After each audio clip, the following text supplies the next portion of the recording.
Hello guys, welcome back to our channel How to Do It tutorial videos. So in this video, I will be showing you how to turn off Norton Antivirus. So this is super quick and easy tutorial.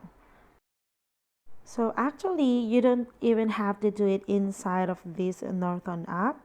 You can just close it and go to your bottom right corner. It is actually minimized inside of here.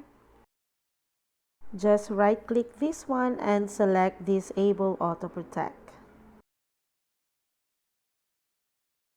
And then this will open up a new window. It says here that turning off Auto Protect also turns off antivirus, download intelligence, behavioral protection, and script control, reducing your system protection. So it says here how long do you want this feature turned off. So you can turn it off for 15 minutes or longer. Like if you click these more options, you will see an hour, 5 hours, or you can disable it permanently. And that is how to turn off Norton Antivirus. So I hope you guys find this video helpful, and if you do, please don't forget to like and subscribe to my YouTube channel. Thank you for watching.